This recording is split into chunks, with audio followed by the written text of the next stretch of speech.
This episode of Techno Buffalo is brought to you by GoToMeeting. Welcome back to another episode of Ask the Buffalo. I'm your host, John Rettinger. This is the show where you can ask me any question you've got from the wide world of technology. Don't know what cell phone to get, don't know what tablet's right for you, don't know which operating system you want to go with. This is a place you can ask. This is Ask the Buffalo. Let's go ahead and get started.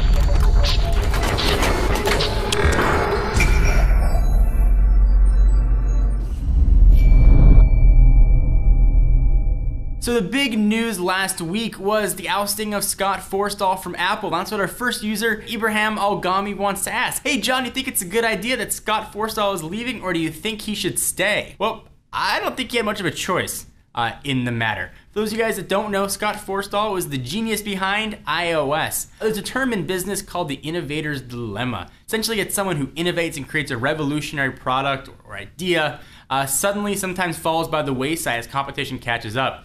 So certainly iOS, when it first launched in 2007, was really revolutionary. Really nothing like that had been seen before. Competition took years to catch up, but eventually they did, and in some ways leapfrogged what Apple has done. And it's been tough for the guy who originally did the innovation to try and innovate again, reinvent again. I think that's what Scott Forstall fell victim of, and iOS became a little bit on the stale side. So the big issue that we were hearing was that he refused to sign an apology letter that went out saying, hey, sorry about Maps. So do I think it's going to be a good thing for Apple? Yes, I think it's going to be a great thing. Fresh blood, fresh set of eyes looking at iOS is only going to help. You should be excited about anything. Don't be excited about next generation hardware. Be most excited about what iOS 7 is going to bring. I'm very excited. If you're a fan of Apple or just a fan of the industry, you too should also be really excited. One of the big announcements last week was the Nexus 4. Next question is all about that, and it comes from Noah. Hey John, do you think the Nexus 4 will be better than the Galaxy S3? The Nexus 4 brings a lot of goodness to it. It brings the next iteration of Jelly Bean. All kinds of cool camera tweaks in there. You've got quad core, you've got a new size phone, and all kinds of other nice design elements that LG has put into the phone. But there are a few omissions that I really don't think I can look past. First, no LTE. Google's gone on the record and said we couldn't put LTE because it's so fragmented with different countries. We wanted to make really one phone that could be used almost everywhere. And the second is no expandable storage. So I understand that they want to start this at a very low price point, and that's fine. A lot of people are going to buy it and going to absolutely love it. When you're comparing the Nexus 4 and the Galaxy S3, I want LTE. And I want to be able to pop in a micro SD card. I've got a 16 gig right now in my Galaxy S3 and I love it. It expands my storage. The downside though, you're not gonna get the software updates that you're gonna get with the Nexus device. Who knows when the Galaxy S3 is going to get the new version of Jelly Bean? Who knows when it's going to get the next operating system that comes out from Google? Certainly the Nexus 4 will. But for a phone right now to carry in my pocket, I gotta go with the Galaxy S3. And I apologize in advance for massacring your name. User Shayer Rafi wants to know, hey John, what are your education credentials? What degrees or diplomas do you have and from where? Great question. I'm from Southern California. I got my undergraduate degree at the University of Rochester, and I majored in religion and classics, which essentially means I was prepared for nothing in the world. Why religion and classics? I took a couple classes and I really loved it, and I started taking more, and before I knew it, I was only 3 classes away from a major. I've always been fascinated by what motivates people, and in my mind, there's never been a greater motivator in history than religion. So getting a chance to study the world religions and what people believe has given me a better perspective on the world. I went back to school for graduate school, and I got a master's degree in business administration, commonly called an MBA. I did that while I was starting Techno Buffalo, while I was working at a previous job in a marketing department, and then, of course, during Techno Buffalo.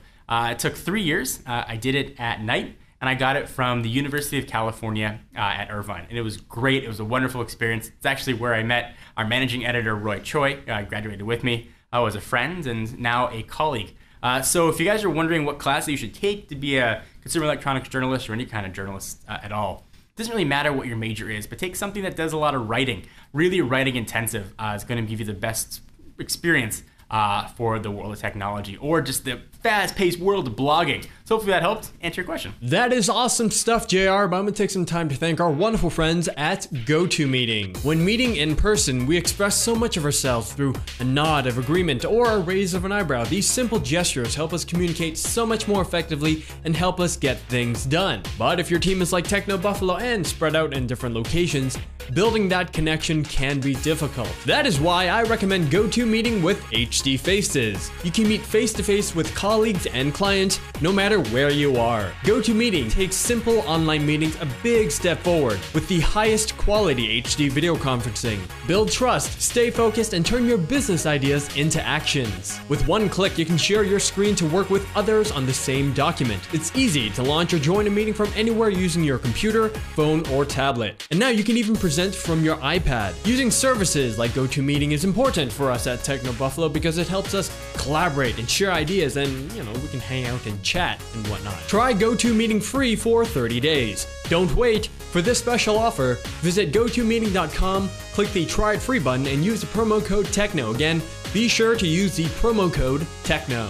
Back to you, JR. User Jasma asks, salutations, John. Do you think I should go with the Samsung Ativ S or the Nexus 4? I want to switch to Windows Phone 8, but I don't think it's a good idea due to less app options. Would you get Windows Phone 8? Well, I'm glad you asked that. I am actually using right now as my daily driver this guy, the HTC 8X, which is running, of course, Windows Phone 8, and I absolutely love it.